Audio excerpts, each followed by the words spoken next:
వృషభ రాశి వారికి ఈ వారం కొంత మిశ్రమ ఫలితాలు, కొంత సానుకూల ఫలితాలు గోచరిస్తోంది.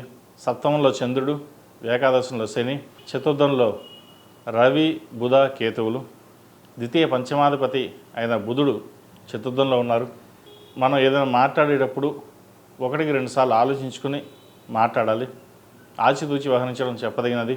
అన్నీ బాగుంటాయి, కానీ మాట దురుసుతనం వల్ల వచ్చిన అవకాశాలు చేజార్చుకోవడం, అదేవిధంగా కోపతాపాలకు పోయి కొంతమందిని దూరం చేసుకోవడం, ఇటువంటివి జరుగుతుంటాయి.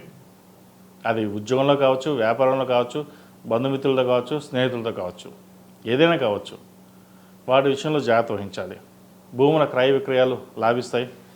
రియల్ ఎస్టేట్ రంగంలో ఉన్నవారికి మంచి అవకాశాలు కలిసి వస్తాయి. కాంట్రాక్ట్ ఫీల్డ్లో ఉన్నవారికి బాగుంటుంది.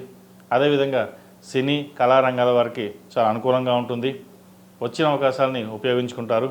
వైద్య వృత్తిలో ఉన్నవారికి బ్యూటిషియన్స్, టెక్నీషియన్స్, అదేవిధంగా కాస్మెటిక్స్, సినీ కళారంగం, సాఫ్ట్వేర్, ముఖ్యంగా ఆర్టిఫిషియల్ ఇంటెలిజెన్స్, అదేవిధంగా 2D యానిమేషన్, ఈ రంగాల వరకు చాలా అనుకూలంగా ఉంటుంది.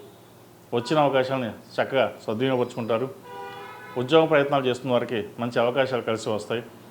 అదేవిధంగా ఎప్పుడో చేజారిపోయింది, ధనం రాదు అనుకున్నది చేతికి అందడం కూడా ఒక మంచి తరుణం అని చెప్పచ్చు. విద్యార్థులకు కాలం అనుకూలంగా ఉంది.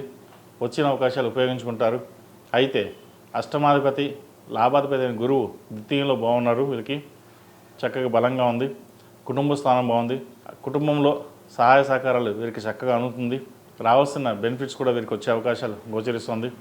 కాబట్టి ఎటువంటి సంకోచం లేకుండా ధైర్య సాహస లక్ష్మి అన్నట్టుగా ప్రతి అడుగు ముందుకు వేయండి. మంచి ఫలితాలు సంప్రాప్తిస్తాయి. అయితే విదేశీ సంబంధించిన విషయ వ్యవహారాల మటుకి అంత అనుకూలంగా లేదు. వచ్చిన అవకాశాలు వెనక్కి వెళ్ళడం, కొత్త ఉద్యోగం ప్రయత్నం చేస్తున్న వారికి అది రాకపోగా నిరాశపరచడం, ఇటువంటివి జరుగుతుంటాయి. దక్షిణామూర్తి స్తోత్రాన్ని పఠించడం, శని స్తోత్రం పఠించడం చెప్పదగిన సూచన. ఈ రాశివారు రుద్రపాశుపత హోమం చేయించండి. మంచి ఫలితాలు సంప్రాప్తిస్తాయి. ఈ రాశిలో జన్మించిన స్త్రీలకు వృత్తి ఉద్యోగాల పరంగా, వ్యాపార పరంగా సానుకూలంగా ఉంటుంది. కోపతాపాలకు దూరంగా ఉండాలి. వివాహాది శుభకార్యాల విషయంలో ఒక కొలిక్కి వస్తారు. సంతానానికి మంచి సంబంధం కుదురుతుంది. సంతాన విషయంలో జాతక పరిశీలన చేసుకుని ముందుకు వెళ్ళండి. మంచి ఫలితాలు ఉంటాయి. వ్యాపార అభివృద్ధి చక్కగా ఉంటుంది.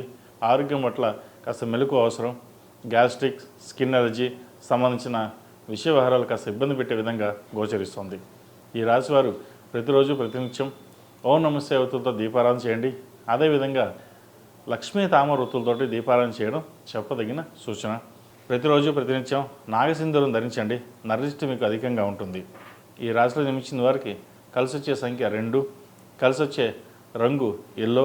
ఏదైనా పని మీద బయటకు వెళ్ళేటప్పుడు శుక్రవారం కానీ గురువారం అడిగిన వెళ్ళండి. మంచి ఫలితాలు సంప్రాప్తిస్తాయి. ఈ పూజా స్టోర్.in పసుపు కుంకుమ నుంచి దేవతా విగ్రహాల దాకా అన్ని రకాల పూజలు, వ్రతాలు, వివాహం, గృహప్రవేశం, హోమాది శుభకార్యాలకు కావలసిన పూజా సామాగ్రి అంతా ఒక్క క్లిక్తో మీ ఇంటి వద్దకే. నేడే ఆర్డర్ చేయండి మీ ఈ పూజా స్టోర్.in లో. One stop for all puja needs.